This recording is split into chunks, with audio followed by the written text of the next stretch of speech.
Wonderful. Let's get started. Again, my name is Chad Bojorquez. I'm the Chief Program Officer of Destination Home. And you are here for a webinar on preventing the criminalization of homelessness. We're super grateful for your interest, for your registering and being here. We are at a moment in time right now where folks who are homeless, folks who don't have a lot of income and are outside literally because they don't have housing, and there's not enough housing in our community, are really getting beat up right now. We had over the summer, early in the summer, we had the Supreme Court decide on the Johnson versus Grants Pass decision, which we'll hear a bunch more about. But it really gave cities more latitude on how they handle outdoor homelessness.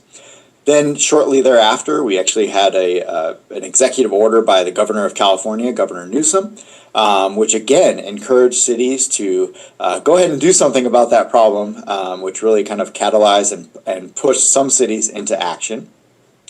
And there's other local and regional ordinances and laws and considerations and board directives that are being discussed right now in this moment of time that really criminalize people, human beings, for being outside, for not having somewhere to live.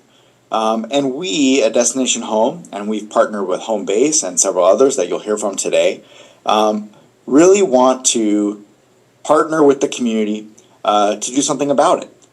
We want to make sure that there are resources available to the people impacted, to homeless individuals, as well as partnering with cities, counties, and different jurisdictions in our area to make sure that we're remaining solutions focused. So this webinar today is really to invite you all to hear from our partners at Homebase and others, specifically about what all of these recent decisions and executive orders, et cetera, mean and don't mean. But most importantly, we want to partner with all of you on how we move forward and create solutions that work for everyone in our community. So we have partnered with Homebase's Criminal Legal Systems Initiative to create a coordinated community response.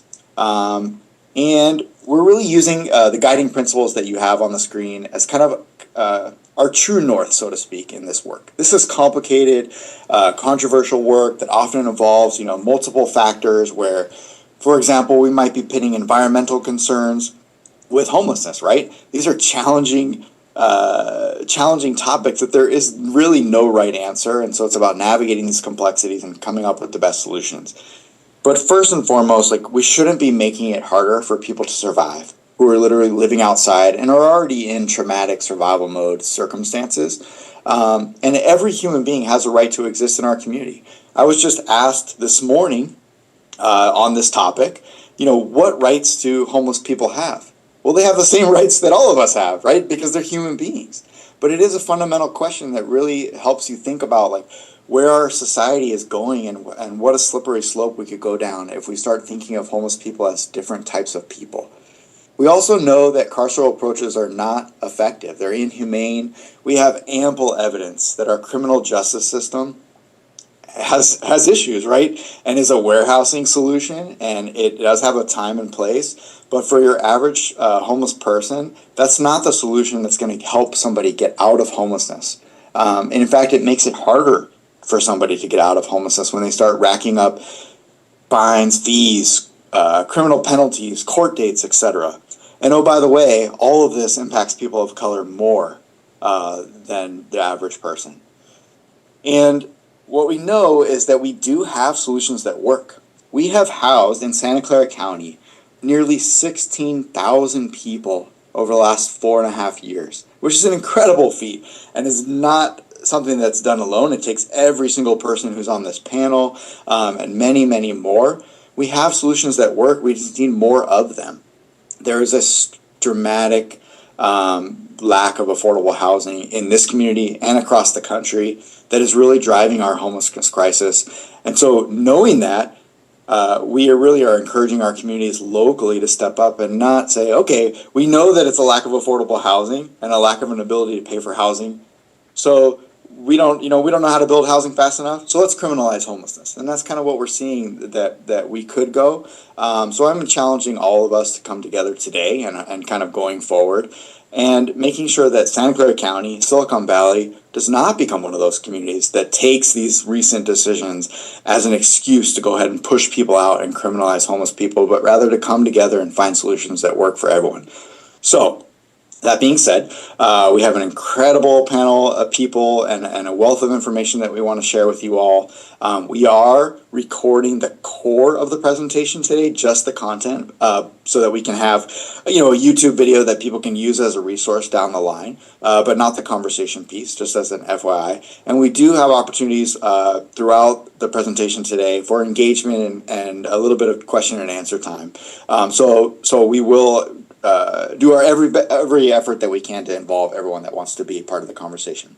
But first, I'm super grateful and excited to introduce you to Santa Clara County Supervisor Susan Ellenberg, who's here today really as a champion for our people on many different fronts, but today to share her thoughts around this rise in criminalization that we're seeing locally, and hopefully how we can stay focused on the solution. So I'm going to be quiet now and pass the mic to Supervisor Ellenberg. Thank you so much for being here.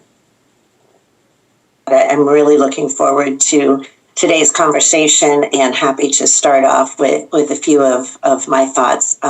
As Chad noted, I'm the president of the Board of Supervisors for Santa Clara County.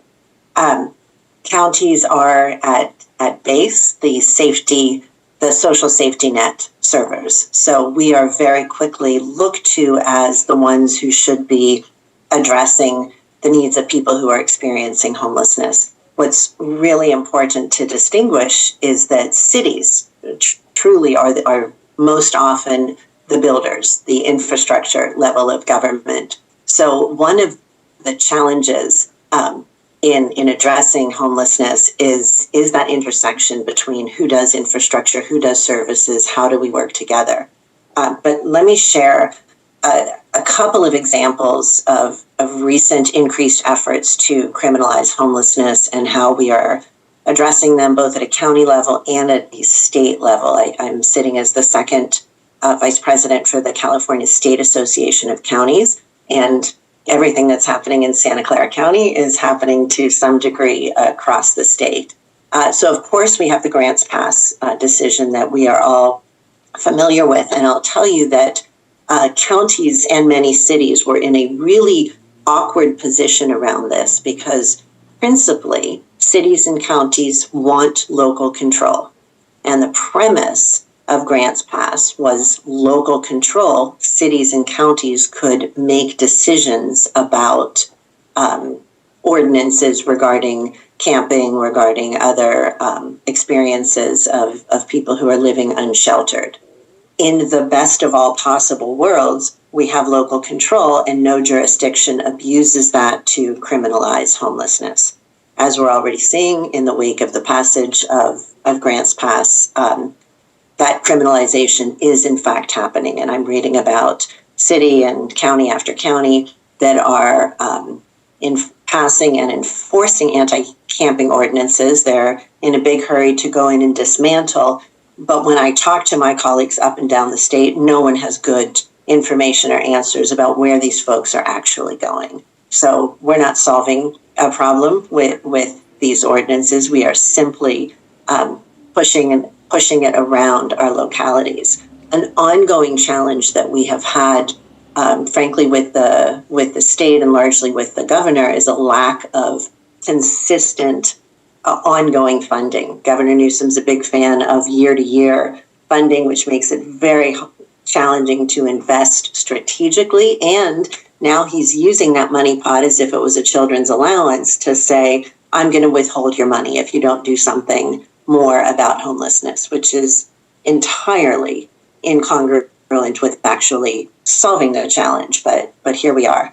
Prop 36, which is on the ballot this fall as truly as a panic response to growing numbers of people who are experiencing homelessness. It is allegedly and purportedly meant to be a gap filler for Prop 47, which really brought our state forward in terms of criminal justice reform and thinking more progressively about how we address issues of substance use, of addictions, of mental illness, of the fact that so many people are experiencing homelessness. And instead of addressing those challenges, we have got this massive bill right now, massive proposition, which is unfortunately way ahead in the polls. And I've listened a number of times to the Sacramento district attorney, who is a very strong advocate of Prop 36. And in every conversation, he talks about the problems of homelessness and mental illness and substance use disorder. That's what he is trying to address. This is not truly about addressing some mythical concept of rising crime. So I'm going to put that on the shelf as a second piece. The third that I would talk about is the expansions in access to mental health care over the last couple of years by the state legislature, specifically looking at things like Care Court, SB 43, Prop 1 that's on the ballot. There's a lot of motion around we've got to better treat people who have serious mental illnesses and substance use disorders. For sure, that's true, we do. The way to treat them is not necessarily to compel them into jail or jail-like facilities to gather that treatment, so to accept that treatment. So again, we are dealing with really a state legislature with so much respect to so many of my colleagues there, who are trying to throw literally every remedy at this other than investing at scale in permanent housing and homelessness prevention. They want to tackle this by just about any other source and any other strategy. And that's frankly frustrating. I am very grateful that the leadership in Santa Clara County truly understands both the distinctions and the overlaps between the experience of homelessness, the experience of serious mental illness, the experience of substance use disorders, and we are being very intentional about how we treat each of those conditions in sometimes separate and sometimes overlapping ways. But I think we are going to see more and more of this. I'm deeply concerned that Prop 36 is going to pass and we're going to end up just putting more people in jail, which is of course much more expensive, but somehow still is that lowest common denominator that so many municipalities feel is just the easiest solution. So that's probably enough for me as a start. I'm happy to share much more about specific policies, actions, and advocacy that we're taking around the state, and ways in which I am confident that Santa Clara County will continue to fight back and hopefully be a model for the state. Thanks. Thank you so much, Supervisor. We really appreciate you being here today. So we will now turn to our presentation. So as has already been mentioned, presentation portions will be recorded, but open discussion will not be recorded. These slides will also be made available from Destination Home. Because we are in a webinar, you will still be on mute, so to participate in the discussion, please use the chat. If you want to participate verbally, please raise your hand, and then we will unmute you so you can verbally share your comment, your question, or your concern. In the chat, please make sure to introduce yourself with your name, your title, and if you're part of an agency or organization, please include that organization or agency. Our objectives today are going to be to increase community understanding of Grants Pass versus Johnson, as well as Governor Newsom's executive order, that is EO N124. We will also be learning about strategies and campaigns for reducing criminalization of homelessness. As part of our discussion, we will focus on identifying which strategies and campaigns might be effective in Santa Clara County. So we have started with our introductions and opening statements. For the rest of this webinar, we will again review Grants Pass versus Johnson and talk about the Supreme Court decision and executive order. We will look at what criminalization can look like in Santa Clara County. We will review effective strategies for reducing criminalization of homelessness, and then we will move on to group discussion. Once again, the group discussion will not be recorded. Only the presentation will be recorded. And to participate in this group discussion, the two ways that you do that are to raise your hand so we can unmute you, or please put your comment in the chat. We will also be using Mentimeter or Menti for part of our discussion, but we will turn to that in just one moment. Finally, we will end talking about evaluation and next steps. As a brief legal disclaimer, the content in this presentation is provided for information purposes only and does not constitute legal advice. Homebase does not enter into attorney-client relationships. So we have a lot of wonderful presenters here today from the Prison Project, Law Foundation of Silicon Valley, Destination Home, and Homebase. Next, let's turn to our first opportunity for engagement. So what you see in front of you is a QR code, which you can scan and it will take you to a website. Alternatively, you can go to menti.com and enter this code. The code is 25169926. This will also be shared. Thank you, Vanessa, for sharing that in the chat. So when you go here, you will see a prompt, and we're going to do our first prompt, which is, what does criminalization of homelessness mean to you? So I'm going to give it one more second so that everybody can get to where they're going, and then we will look at the Menti screen. There we go. Look at all of those responses. This is amazing. So we already have 118 responses. So what this is doing is creating a visual of what criminalization for homelessness means to all of us participating here today. The words get bigger when more people share them. So I think some of the big things that we're hearing in this community is that criminalization means injustice, unjust, inhumane, wrong, heartless, lack of compassion, violence, trauma, expensive. Injustice, unjust, and inhumane seem to be, and violence seem to be some of our biggest ones. I also see waste. And I have someone who asked again about sharing and recording. Yes, we will be sharing the recording and the slide deck. So everybody had an opportunity? Wonderful. I want to thank you all for sharing with us in this Menti. If you are using Menti, don't log out just yet. There will be another prompt and another opportunity for engagement using this platform in the future. But we will be using the same website, same code, same QR code. Thanks, Chris. Hello, everybody. Welcome. My name is Vanessa Spinazola. I am the Criminal Legal System Initiative Strategy Lead at Homebase. I am happy to be here with you today. Well, happy, I guess, is relative depending because of the subject, but I'm going to talk to you a little bit about Grants Pass and Executive Order. I think most folks know a lot about it right now, so it's really just going to be kind of a quick run through. If folks have questions, they can put their questions in the chat. So we're here to talk about Grants Pass. Next slide, please.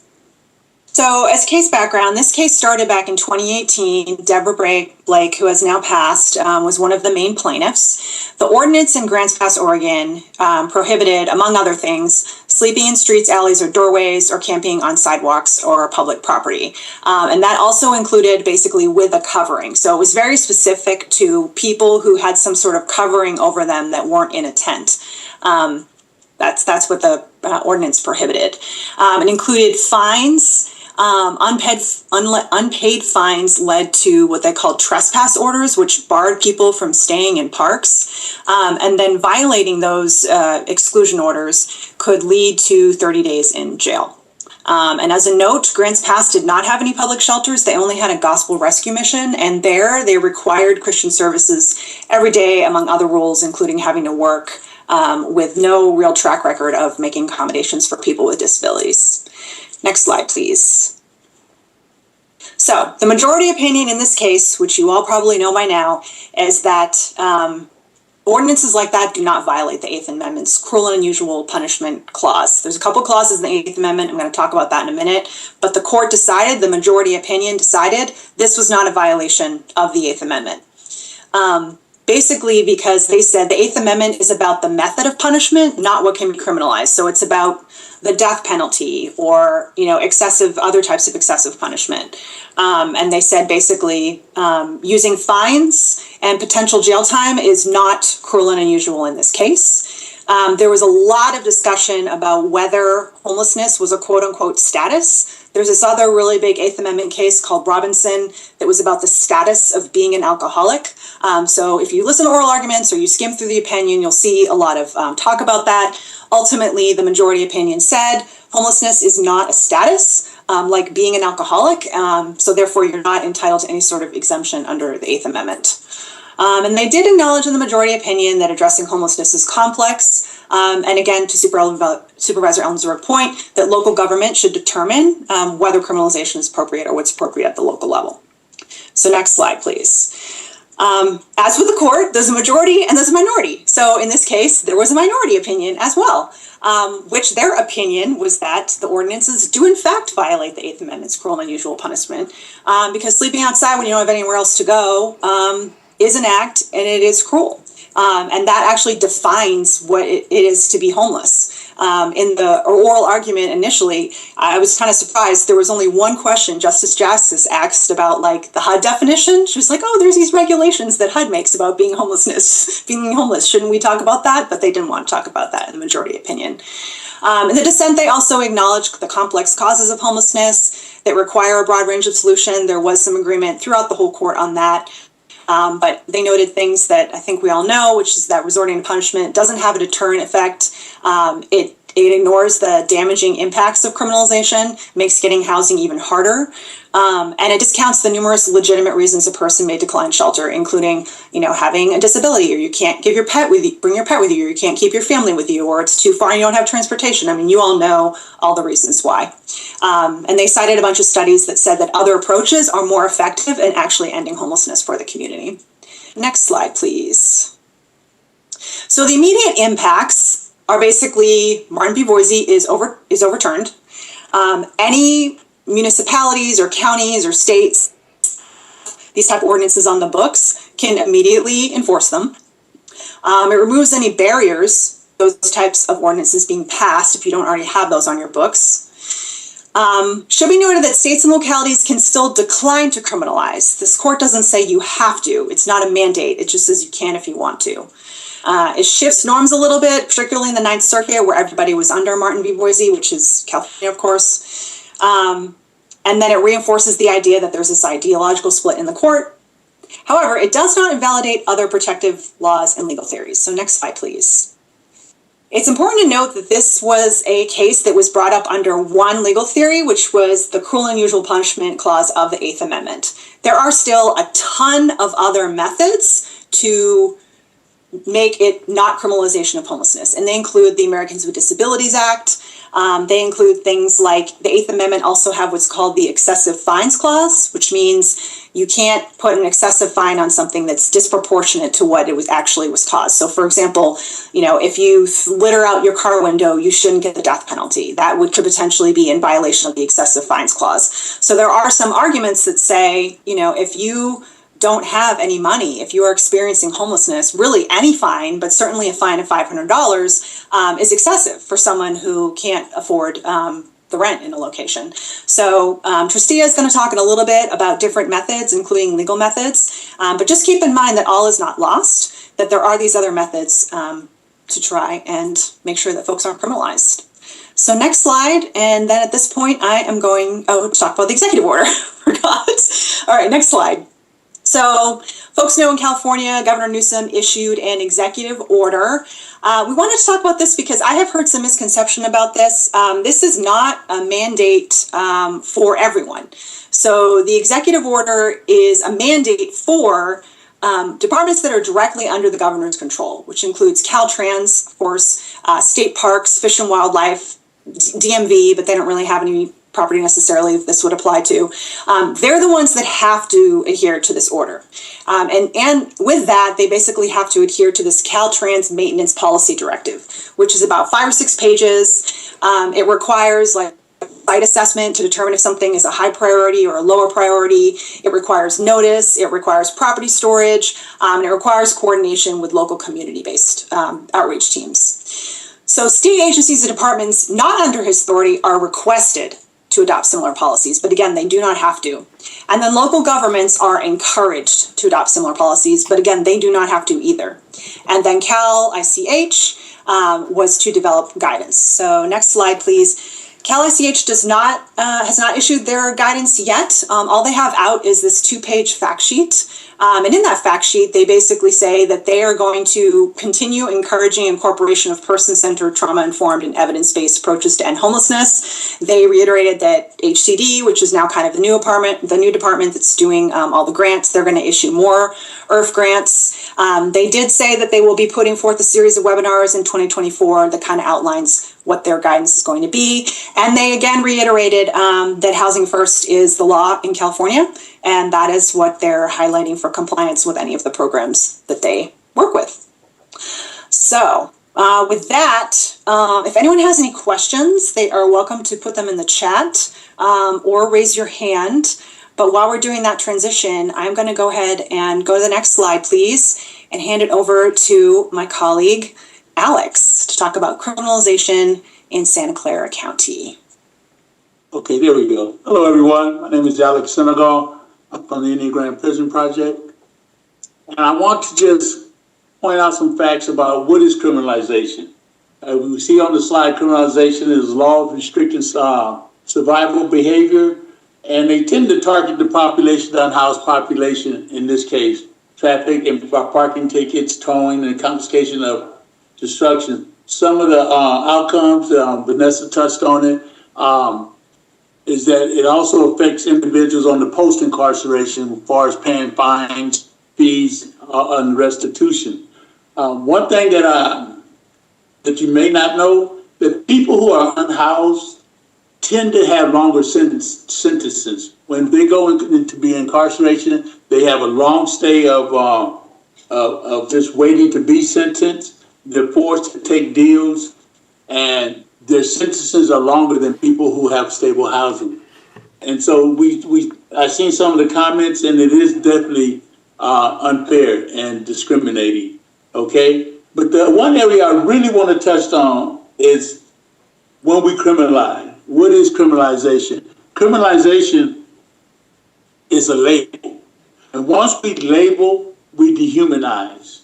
And dehumanizing, we no longer see people as humans. We no longer see individuals as a father, a son, a mother, or a daughter.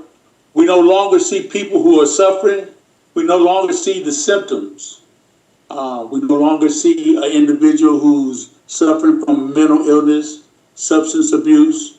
We no longer see an individual that's suffering from different type of trauma and grief. The one thing I've also observed is if we don't see people as humans, then we don't have to look at the symptoms of the problem. If we don't look at the symptoms of the problem, it's easy to just criminalize. And what happens when we criminalize? To me, that's saying we give up. We're giving up on a human problem. We're giving up on people. We're giving up on somebody's daughter and somebody's son. We're giving up, and as a community in Santa Clara County, I know that we're better than this. I know that we don't have to succumb to the criminalization aspect because, as we've seen earlier, this is not an ordinance that we have to put into practice. This is not an ordinance that we have to go by. And I know that we have the minds and the hearts in this community to come up with other structures, other ideas, other resources that will work and be conducive to help solve this problem. It's not his problem or her problem. It's not a government problem. It's our problem. We have unhoused neighbors. And as long as we keep calling them encampments, that's a label. That's a label. And I don't have to look at the problem. As long as we keep labelizing and we're criminalizing, then we make it justified to just incarcerate. So I just want to encourage and implore and tug on your hearts to really let's look at this situation as what it is. It's people who are suffering, and they're suffering from many different types of situations, mental health addictions, and all kind of trauma and griefs. So there is other options as we seen earlier. Next slide, please.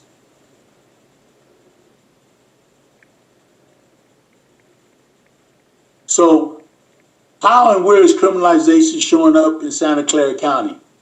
And then I want to invite you to go ahead and once again pull up the Menti and put your thoughts, your answers on the board.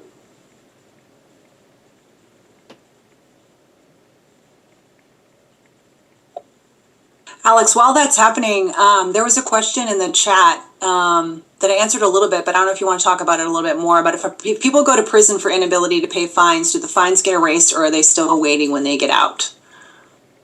Awesome question. I love to answer that question. Want me to answer it now? Yeah, go for it. Okay, so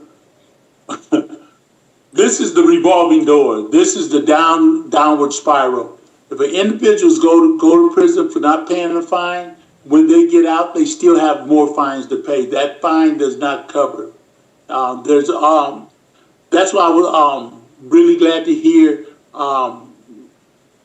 this Supervisor Ellenberg say something about like a community court. With community courts are the answers. That's one of the ways we can solve individuals from going back into incarceration, and can also have other ways where we can solve pay the fines. So the fines don't go away; they just get bigger. Yeah, thanks, Alex. There's another question too about, do you know anything about addressing the link between homelessness and recidivism, and what programs are in place to help prevent individuals from cycling between homelessness and the criminal justice system? Homelessness and recidivism, when individuals are released from incarceration into homelessness, you are automatically setting the individual up to return back into incarceration. So there's a huge link there, and that in itself is criminal. If it's all right to just quickly share something that our county is doing, because there's a notion somehow that people will come out of incarceration because that experience was sufficiently traumatizing, they won't recidivate. And of course, we're not seeing that. And what we're finding is that we are setting people up to fail when they leave custody because they have no resources. It's very hard to get a job, to get someplace to live, to have family reunification if that's desired. And a program that I initiated about 8 months ago, one of our ever-growing list of guaranteed income pilots, is a pilot program specifically for our reentry population. These are folks that are from our community, they're coming back to their home communities, and I firmly believe, and there's a growing body of evidence to show, that if we can get cash in their hands from the moment they come out and keep that going for 18 months to 2 years, we can really turn around what the revolving door looks like. And I'll say that when I first brought that referral forward, I wasn't sure it was going to get any support. This is not an endearing population that everybody wants to hand money to.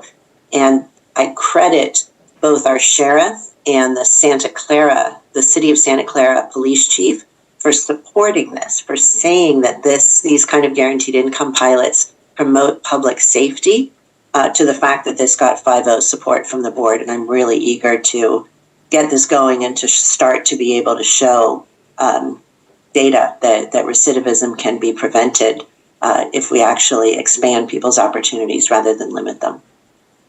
Yes, thank you for that. And definitely, recidivism can be reduced. You don't have to. It's not a have to. It's not a must. It can be reduced, and it does take community support and community resources. Yeah, so thanks everyone for your responses. It looks like the main ways that criminalization is showing up in Santa Clara County is through sweeps. We have 8 folks that marked that. Restricted parking, NIMBYism, which is folks not wanting affordable housing in their neighborhoods, lack of resources for people being unhoused, some about tickets, like parking tickets. Let's see what else we got. Scroll a little bit more. And fear and annoyance from businesses. Yeah, lack of compassion. Do you have any thoughts on these? Is this your experience, Alex, seeing this in Santa Clara County? It's definitely, and I'll go back to I think it's like with the parking, this has really become a huge problem. Individuals, they have cars, the cars are not operable, but they live in the cars. So if you tow my car, well, you just towed my home. And this is really huge. And not to mention, once they tow it, there's no getting it back, because we're not, our population, our unhoused population, they already don't have employment, and the money that they do have, they're barely getting by with. They can't afford to get nothing out of a tow. And so these are really huge. The encampment sweeps, really, this is an area. I mean, we're sweeping people, we're sweeping human beings, and even though some of the belongings, they may not look like nothing to nobody else, but they mean a lot to the individuals that you're taking them from. It's just the compassion and the dehumanization and the mistreatment of people. We're talking about people. We're not talking about an object. We're talking about people. We're talking about, if we look at them as our neighbors, maybe we can see them as people. Maybe we can start treating them different. Maybe we can really start having more compassionate approaches to the things that we need to do to help this situation. Yeah, thank you for that, Alex. We have another question in the chat. I'll answer it quickly, and then if you could also answer it too, Alex, that'd be great. So are the fines, chat's moving. Are the fines, violations, et cetera, that is assessed to the unhoused, are those local fines or state violations? So it depends on what the person is charged with. So there's a couple different levels. These ordinances can be infractions or they can be misdemeanors. And so what an infraction is it's cities have the ability to make infractions. They're the only ones that do. And those are typically just a ticket unless an officer uses their discretion to arrest somebody. The infractions, typically all they have on them are fines. So those are definitely going to have fines unless you manage to get a warning or something like that. Typically, a lot of these ordinances kind of have 2 levels, like they can be charged as a misdemeanor or an infraction. So if the officer, for example, if an entity can only do a misdemeanor by state law, then they'll be cited with a misdemeanor. Again, they could be arrested. When you go up to that misdemeanor level, the fines tend to be higher. The city infractions tend to be like $25-50. Misdemeanors can be a lot higher. Misdemeanors also will carry more jail time, potentially, if you're arrested. So infraction, it can be kind of like 30 days. Misdemeanors tend to be misdemeanor typically is anything less than a year, but typically they're about 6 months. So the answer to that question is your typical lawyer response, which is depends. But Alex, do you want to talk a little bit more about the fines that are assessed at the local level versus the state level? Yeah, so basically they mostly are local levels, but what end up happening is they pile up. The officers usually tend to target individuals. They already know them, so they start to pile up. The inability to pay, and then sooner or later, they wait till they pile up, and then they get arrested, and then we start looking at, most of it is local time though, unless you catch another case on top of being with the infractions of not paying the fines. Yeah, thanks for that, Alex. It looks like there's a follow-up question. Is it possible for a jurisdiction to have different ways to resolve those fines? Sure. Community court is one of the things that's already been mentioned today. Folks can, sometimes a judge will have discretion to either have folks participate in a program. They can do potentially community service. A district attorney can also refuse to take a case just because an officer cites somebody with something. The prosecuting entity, which could be a district attorney for those misdemeanors or those infractions, or a city attorney for those infractions, can make a decision and say, I don't want to take this case, I'm not even going to start it. The case could be dismissed. They could go to trial and the state could lose. So there's a lot of different things that can happen in the criminal legal system, all of which will leave that person with some sort of criminal record. Even if they're just cited, even if their case is dismissed, that'll still be on a background check for them. And just real quick, I just want to say, with the reentry, Santa Clara reentry does have community court, and Judge Manley is awesome in the way that he deals with individuals to handle these fines and fees. Yeah, we have 3 different collaborative courts around mental health, homelessness, substance use disorder, and some really significant programming that will divert nearly all nonviolent misdemeanor offenses.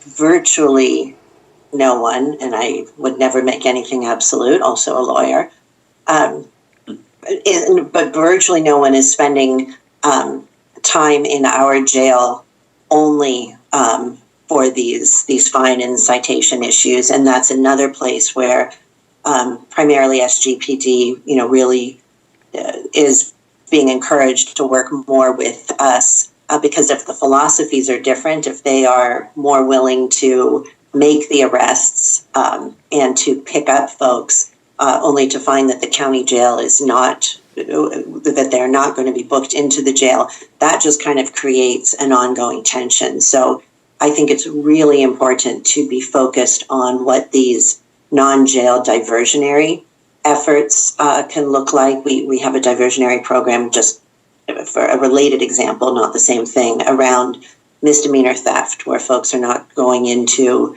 jail. They're often not even being arrested, but giving the option of being part of a restitution program, a community service program. So I think, and I don't know how much of an outlier our county is, but we are really working to ensure that as few people as possible are entering and staying in our jails. And then, of course, for a different webinar, working to improve the conditions for the folks that are required to be incapacitated for some period of time. Great, thank you for that. We see your questions. We're going to move on to the next section because we do have at least 20 minutes and maybe even more for further discussion too. So we're going to hand it over to Tristia. Yep. Thank you. It was really useful to see the Menti and all of the ways that criminalization is showing up in our community. One of the things that became clear to me when I was a senior attorney at the National Homelessness Law Center looking at these types of laws across the country is that criminalization shows up in very similar ways across communities. And the tactics are old and tired and harmful. We're familiar with them. They also are varied. And so some of what I want to focus on is, what can we do about the harms and the tactics that are used to punish, and that can include traditional criminal penalties, but punish people for living outside using the law as a weapon. Next slide, please. As Vanessa said, there was a lot of disappointment, of course, in the Johnson decision. It is not a good decision by any means, and it did gut one of the most important tools that we have for challenging criminalization ordinances using the strategy of affirmative litigation. But many tools are still available to us. And so I'll go fairly quickly through some of them. And when I say us, I mean those of us living in the Ninth Circuit. So all of the cases that are listed here provide protections to you as a housed or unhoused person, and all of them are untouched by the decision of the Supreme Court. Affirmative litigation, just to provide some context, is when a group of people sues as plaintiffs, usually a government as a defendant, often challenging the enforcement of a law against that group of plaintiffs or individual plaintiff, and primarily constitutional arguments under the U.S. Constitution or our state constitution are leveraged, but they're not the only types of laws that can support affirmative litigation. And this can be a really important part of a legal strategy. So, first, you have property rights. You have protected property rights, and you do not lose those rights, as Chad said earlier, just because you're not living in what we recognize as traditional housing or a traditional home. First, Levan v. City of Los Angeles, that concerned the city's practice of sweeping, seizing property, immediately trashing it on the basis that the property was unattended, meaning that there was no one there. The city's argument was, well, if it's unattended, it's abandoned and it can be treated like trash. The court said no. We all have a protected interest under the Fourth Amendment in our property. It's called a protected possessory interest. And another way to think of that is if you own stuff and it's not contraband and you want to keep it, you have a right to keep it. And that cannot be infringed unreasonably by the government. And what reasonableness means in this context includes a balancing of the interest of a person who owns property against the interest of a government in taking that property. But the court found that simply because property is unattended does not mean that it can be seized by the government under the Fourth Amendment. Similarly, you all have a right to not be deprived of your property without what's called due process. And those are all the procedural steps that must be taken before something that you own can be taken from you. At base, what due process means is that you're entitled to notice and an opportunity to be heard before your property can be deprived of you. When you have sweeps, as the city of LA was doing, where your property is destroyed on the spot, just trashed, thrown away, there is no process. That is a violation of your protected 14th Amendment right to due process before your property is deprived. That decision remains intact. Can governments regulate around it and say, well, there's certain kinds of property that you just can't keep because we're making that type of property illegal? The Ninth Circuit said no in Garcia v. Los Angeles. The Garcia case involved an LA ordinance that restricted, among other things, so-called bulky property. And that meant any type of property that couldn't fit into a 60-gallon container with the lid closed. The idea behind that ordinance is if it exceeds that size limitation, it can be seized and destroyed without any notice or process. And again, the court said no. Without any procedural protections, you violate the 4th and 14th Amendments. That's another tool that's available to push back on sweeps and property seizure and destruction, which is a huge harm associated with criminalization. You also have a right to be put on notice about what laws are expected of you to comply with. And another way to think about that is the due process clause protects you from having vague laws enforced against you and protects you from selective police enforcement.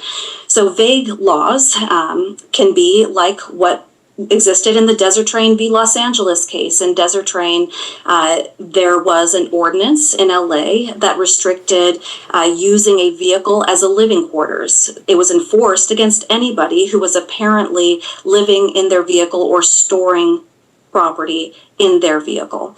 And what the court found is that the restriction of using your vehicle as a living quarters wasn't sufficiently defined to put a person on notice as to what conduct they may or may not conduct before facing a criminal penalty and all of the attendant consequences like having that vehicle seized. It also encouraged and led to arbitrary and discriminatory enforcement against people who appeared to be visibly poor and unhoused. The due process clause does not tolerate that. And the Ninth Circuit has so found. That's still good binding precedent. And recently we used, meaning the Law Foundation and a number of other entities in San Diego used that precedent to invalidate and negotiate the largest negotiated package of settlement relief for a class of vehicle dwellers in the city of San Diego in Bloom v. San Diego. So these are really useful, effective tools that can push back on some of what we saw as the most common criminalization tactics used locally.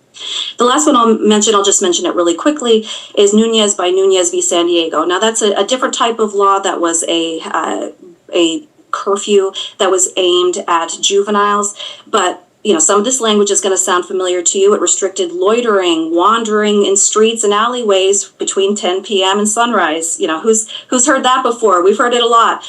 And that violates, or at least implicates, the right to free movement. Free movement is a fundamental right. And one of the things that free movement means is that you have the ability to move at will from one location to another. Why does it matter that it's a fundamental right? Well, if a government wants to regulate and restrict that right, they need to have a compelling reason, and it needs to be a restriction that is narrowly tailored to that compelling reason. That can be a difficult bar to jump when you are a government attempting to justify what will be experienced as a discriminatory regulation of your ability to move freely from one place to another. And I describe this because, we're seeing a lot of buffer zone laws. You can't come within a certain distance of schools or dwellings. How does this type of restriction on freedom of movement apply under a law that's, a case that's undisturbed by the Johnson decision?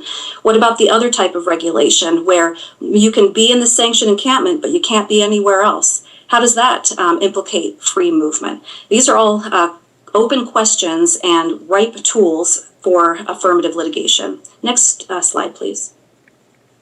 But it's not the only tactical use of attorneys. And I just want to quickly shout out, I absolutely love this gift. This was created by the Legal Defense Clinic, which is a structure of legal defense clinics that was developed by the Western Regional Advocacy Project and the National Homelessness Law Center that uses the tactic of legal defense, direct frontline legal services to push back on criminalization strategies. It can be used in addition to affirmative litigation strategies.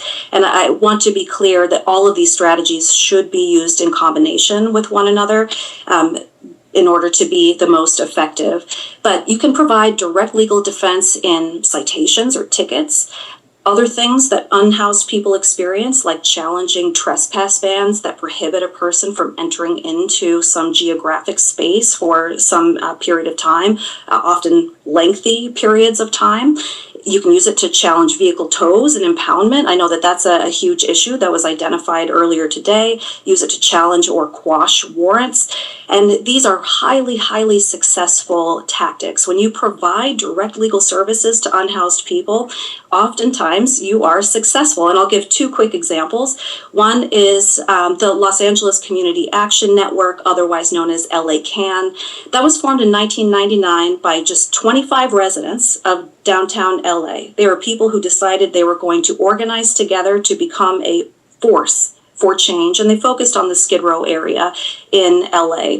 One of the things that they did, and a thing that we can do here, is implement what they call their Community Watch program. Community Watch is essentially an alternative private security system where the people who are being protected are the people who are likely to experience human rights violations. And in the Skid Row area, that is unhoused people who are having their rights violated by LA Police Department and security guards who are employed by the Downtown Business Improvement District. LA CAN trains and deploys groups of residents to observe and document those rights violations. And what that does is inform the legal defense. So one, you find out what types of defense people need. You collect the documentation and evidence that is being generated through the interactions between enforcers of criminalization policies and the people whose rights are being violated.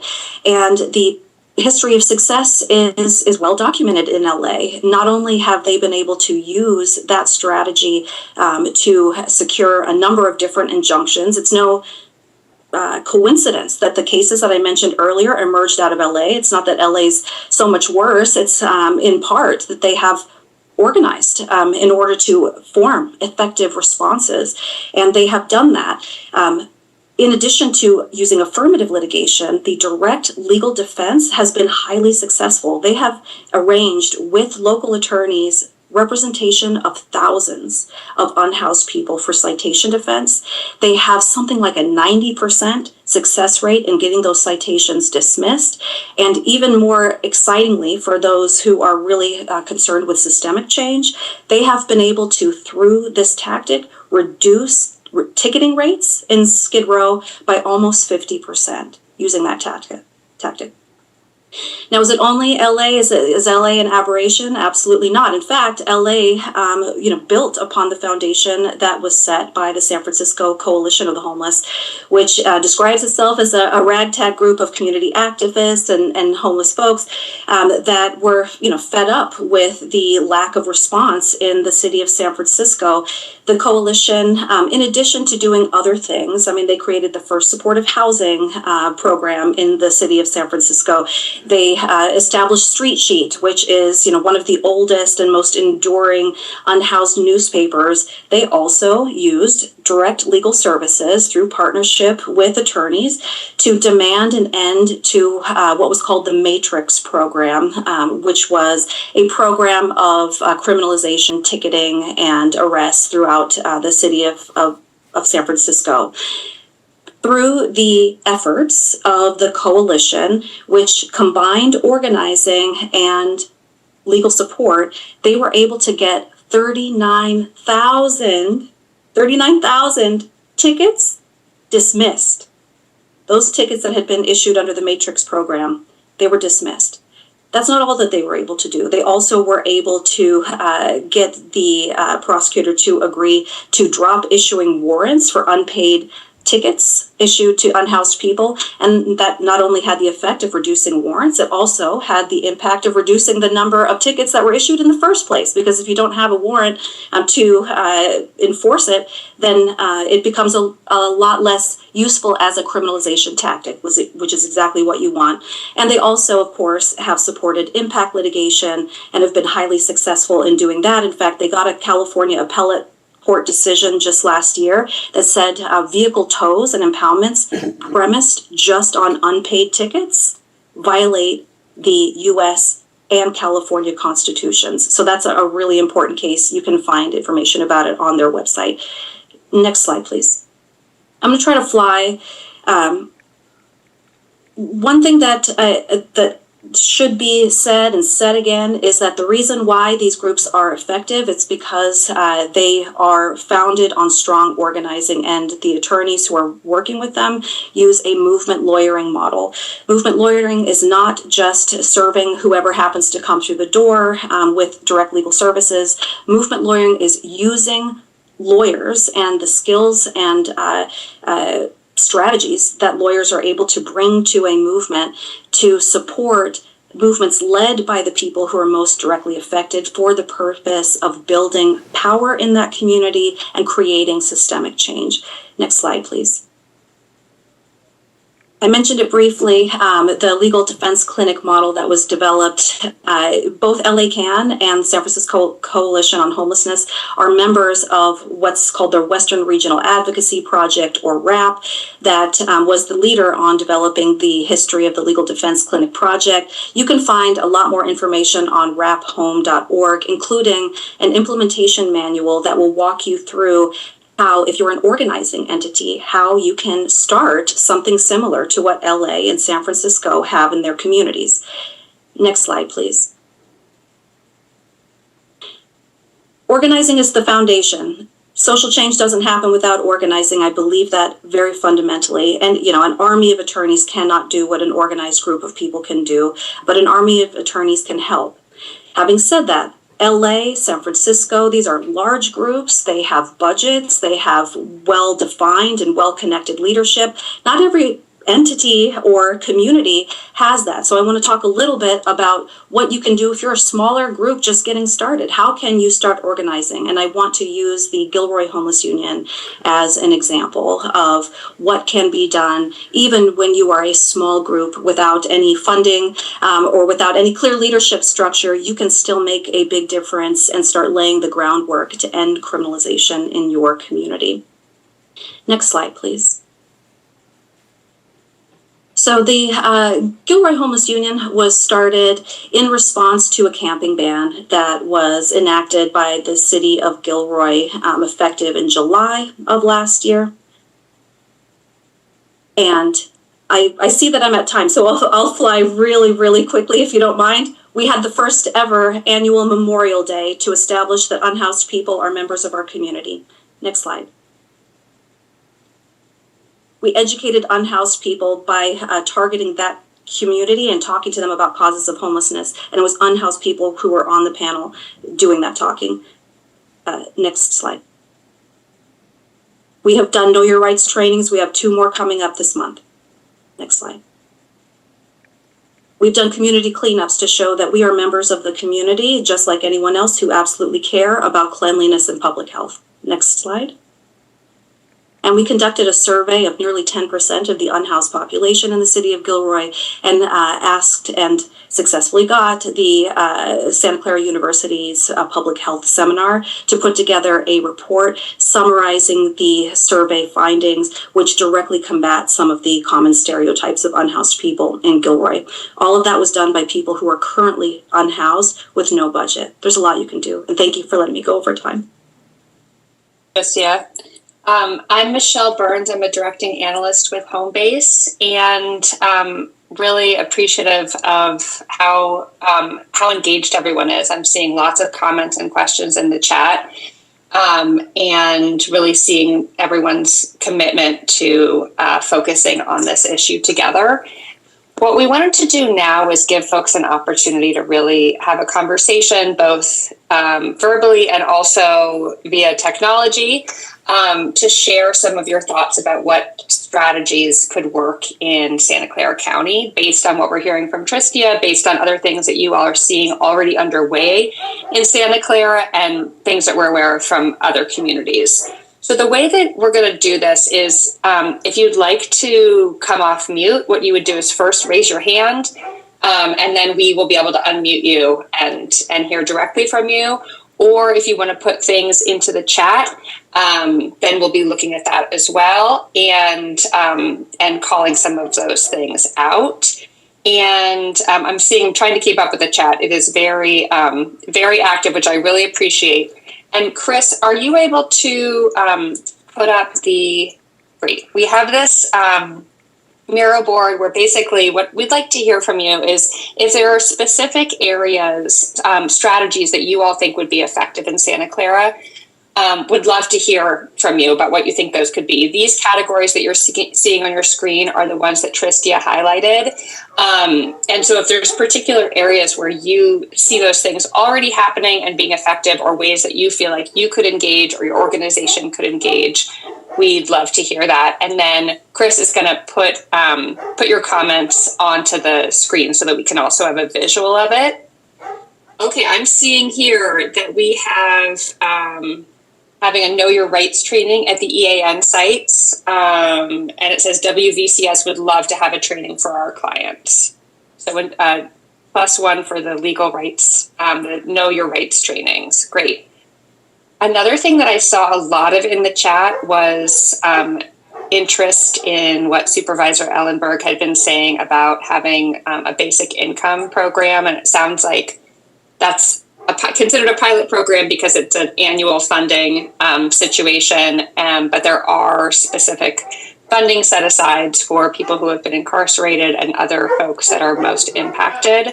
So that seems like definitely something that we're hearing from folks as something important. Okay, we're also seeing low barrier access to resources.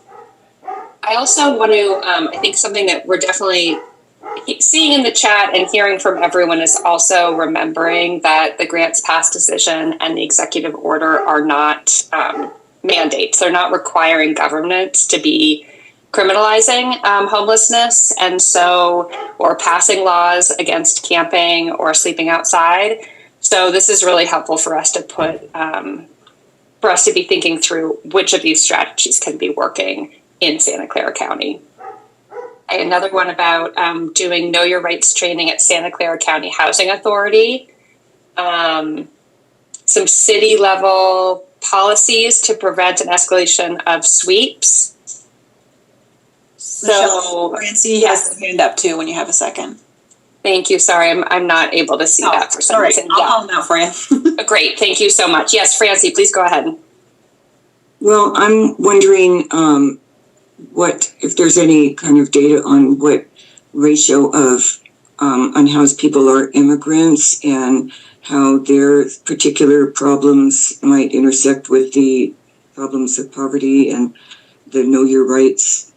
You know, I'm with Cadre. We post a lot of Know Your Rights as an immigrant in disasters and different situations. We haven't really addressed this one yet, but we just try to make sure that everybody has access to information and resources that they need. So the obstacles would be their fear, not just the fear of being fined or jailed, but deported and killed. So is there any work being done on that? I know that I've seen some things actually in the chat specifically about organizations that are working with immigrant communities and the greater risk that they're facing around criminalization efforts. I don't know if anyone, I'm not able to see specifically who was it said that. So if there's anyone who would like to address that specifically, you're welcome to raise your hand, or if any of our panelists have a response to that. Yeah, the only thing I'll add, which you probably already know, is that even just an arrest can have much harsher consequences in the immigration system. So the standard for a deportation or removal is typically a crime of moral turpitude, which is actually subject to interpretation by an immigration judge. So they could decide that, you know, being arrested for trespass is a crime of moral turpitude. So the consequences could be deportation. They could be really intense if you are undocumented. And then, of course, the immigration system is very complicated. So there's all sorts of people that immigrate to America, and they have many different statuses, and there's many different laws that apply. But yes, the consequences are definitely more harsh. I put the question back to you in the community, though, in Santa Clara, to connect with each other about whether there's anything being done locally. And Michelle, I'll call up that Chris Hess also had his hand up. Yes. Okay, great. Yeah, do you hear me? Yes, go ahead. Great. My name's Chris Hess. I work as a consultant for nonprofits and jurisdictions, mostly in the North Bay and the East Bay. I've worked on both sides of this issue, definitely from the jurisdiction side as well as the more activist and homeless service side. And I think it's important. We've got to recognize that cities do need to be able to manage public property somehow, and we can't have, completely unregulated camping everywhere. I think it's really good that there's defense of people's rights, but I'm interested what the group thinks would be kind of acceptable legally and morally, things that cities can do to manage public property through camping regulations that wouldn't kind of fall, into this criminalization area. Or anyone on our panel who would like to address that, or anyone Sure. in the audience? Mm-hmm. I think a key, Chris, and thank you for raising that, is what the alternatives are. And I agree with you, there's not necessarily an inherent right. We have zoning rules regarding housing. We have places where we expect people to live, places where I think it's reasonably to expect that people won't live.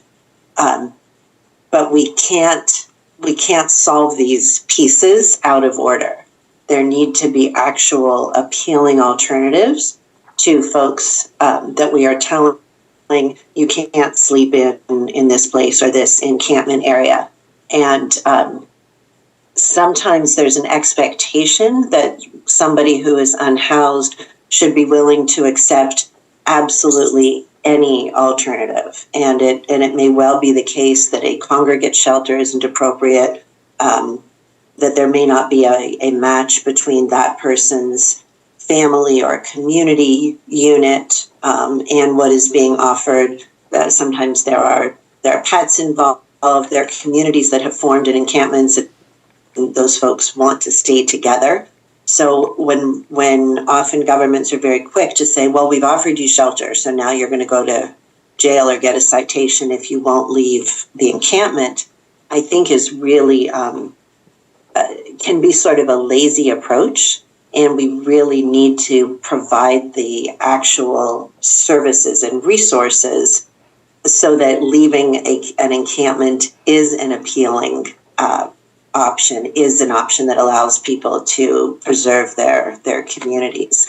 And I wanted to say earlier something about a only distantly related piece, but in terms of where Santa Clara can be working, I think we really need to be looking at more options, certainly around guaranteed income in general, but homelessness prevention.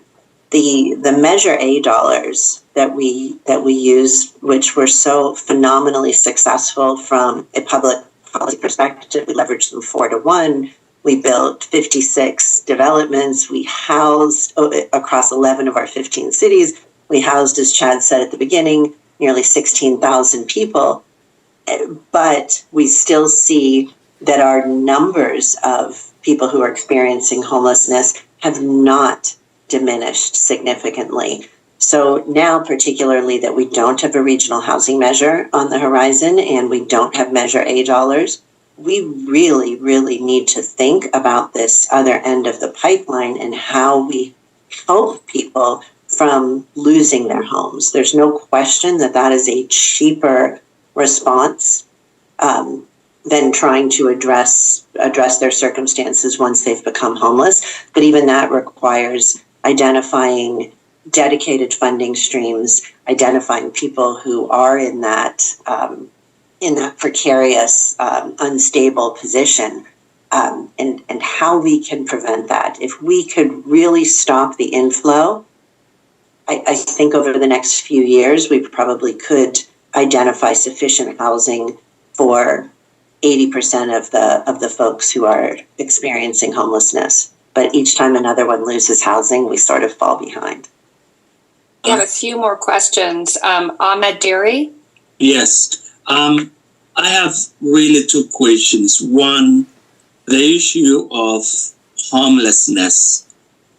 It is a policy issue.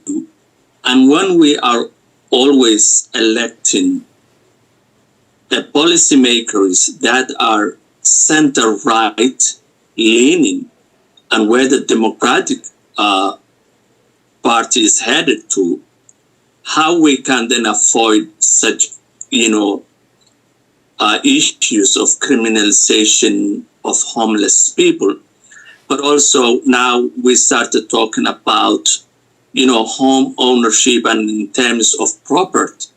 But I think the individual homeless person, what he owns and possesses and carries, that is what I see the property that person has. How then a county or a city will pay money for the police and trucks to go, take away everything, the little tent that person has, and throw away and not thinking the individual right for that property, whether it is the tent or whether it is a blanket.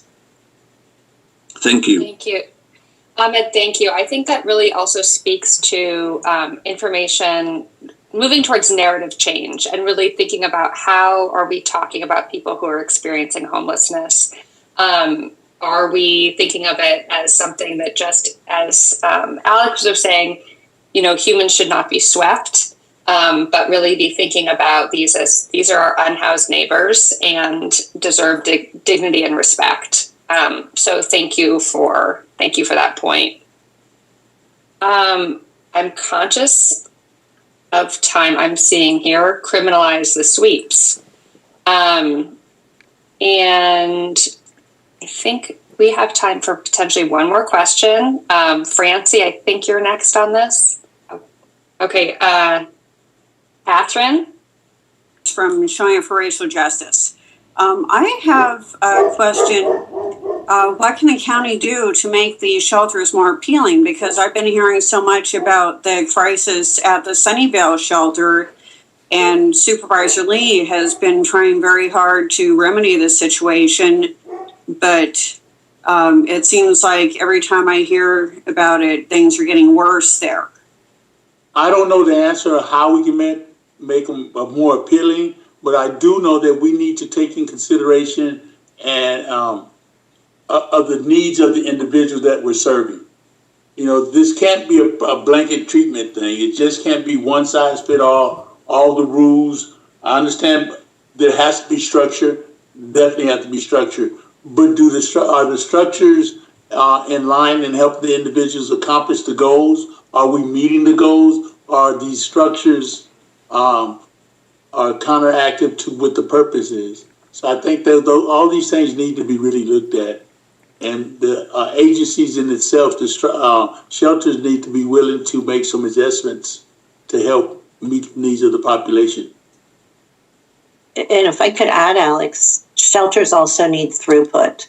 What often happens is that there aren't sufficient long-term or permanent solutions for people to transition into. So shelters, for the most part, are designed for very short-term residencies, and people end up too often languishing in them for long periods of time, which isn't good for anybody. It's not a great environment for them. It means more people can't be cycled through, but certainly while people are there, they should absolutely be able to expect to be treated with respect and dignity, to live with an acceptable level of cleanliness, of being in a healthful environment. And the goal should always be moving people through as rapidly as there can be longer term options for them. So true. So true. And that's where it's just whole backlog. That's why all this is just all tied together. It's all tied together. We need more resources to help this whole situation to be moved forward.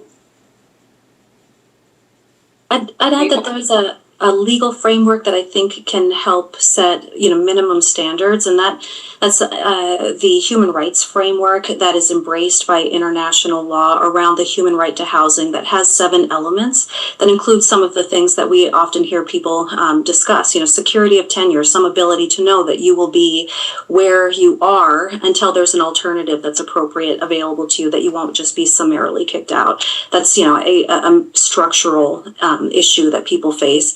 Issues of habitability, that goes to the cleanliness. Those are all elements that we expect in an adequate right to housing. And my position is that anything that is short of housing, like a shelter, should still, to the fullest extent possible, adopt those human rights standards.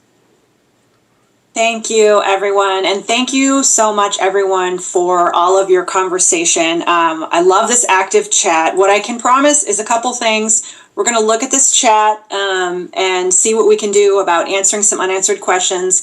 I also would like everyone to take a couple minutes right now, before this webinar ends, to go to that Google Drive link. I'll put it here last. This is a survey for you. So the first part of this is an evaluation of this webinar and what was and wasn't helpful. And then there are a series of questions about if you have anything else you want to share with Homebase and Destination Home as we move forward in trying to figure out how to decrease criminalization in Santa Clara. So please go ahead right now. We are going to give a couple minutes for the survey. And while you're doing that, we're not going to move on and give you some really great, fun, hot off the press resources until we see a 25% return rate on that survey. So we can all just sit here in silence and look at each other until we get there. So please do let us know if you're having issues accessing the survey. And we're going to give you And I will add in the survey, if you would like to be included in working on this issue, there's a spot in there toward the end where you put your name and your email so you can get on the next email list. Okay, we've got 13 responses. Please keep filling it out. We will send it out afterward. But again, if you specifically know that you want to be involved in this work in Santa Clara, please go ahead and make sure that your name and email are in there. Before I hand it over to Chad to wrap up, I do want to share with you 2 resources. I think Michelle's going to put these in the chat that Homebase just issued today. And it has some more information about Grants Pass and what are some advocacy strategies that you can use, as well as the governor's executive order. Please do look at both, because the executive order is really only specific to fighting against an executive order. So with that, please keep filling out the survey. I'll put it in the chat again, and I'm going to hand it over to Chad to close us out. Just wanted to close us out and say thank you to everyone who attended. We had over 160 people, and most of you all hung out the entire time. So that is awesome. And I really do believe that we have a moment in time here to fight back. That's what this is all about, right? Right now, and you probably have heard me say this before, but our people are getting beat up. And there's really no organized effort to fight back and think critically about what solutions should actually look like.